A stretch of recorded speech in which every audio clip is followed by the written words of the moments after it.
প্রথম প্রতিষ্ঠাবার্ষিকী উপলক্ষে টানা 10 দিনের কর্মসূচি ঘোষণা করেছে জাতীয় নাগরিক পার্টি এনসিপি। বৃহস্পতিবার আয়োজিত এক অনুষ্ঠানে দলটির শীর্ষ নেতারা এই কর্মসূচি ঘোষণা করেন এবং সমসাময়িক রাজনৈতিক পরিস্থিতি নিয়ে বক্তব্য দেন। 10 দিনের টানা কর্মসূচি ঘোষণা করে নতুন করে আলোচনায় এসেছে দলটি।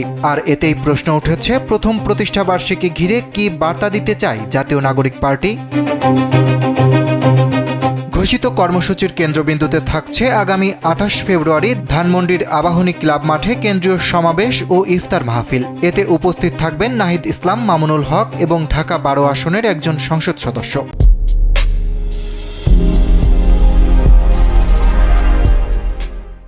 দলটির পক্ষ থেকে জানানো হয়েছে, গত 1 বছরে তাদের রাজনৈতিক কর্মকাণ্ড, আন্দোলন ও সংগঠন বিস্তারের নানা দিক তুলে ধরে একটি ডকুমেন্টারি প্রদর্শন করা হবে। পাশাপাশি থাকবে চিত্র প্রদর্শনী।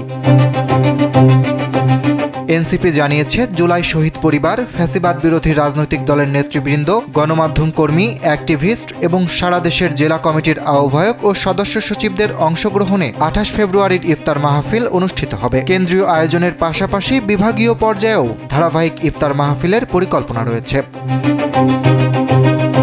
ঘোষিত সূচি অনুযায়ী আগামী 2 মার্চ চট্টগ্রাম, 3 মার্চ কুমিল্লা, 4 মার্চ সিলেট, 5 মার্চ ময়মনসিংহ, 6 মার্চ ঢাকা, 7 মার্চ ফরিদপুর, 8 মার্চ বরিশাল, 9 মার্চ খুলনা, 10 মার্চ রাজশাহী এবং 11 মার্চ রংপুরে বিভাগীয় ইফতার মাহফিল অনুষ্ঠিত হবে। এরপর 12 মার্চ ঢাকা মহানগর, 13 মার্চ ঢাকা মহানগর উত্তর এবং 14 মার্চ ঢাকা মহানগর দক্ষিণে পৃথক কর্মসূচি পালিত হবে।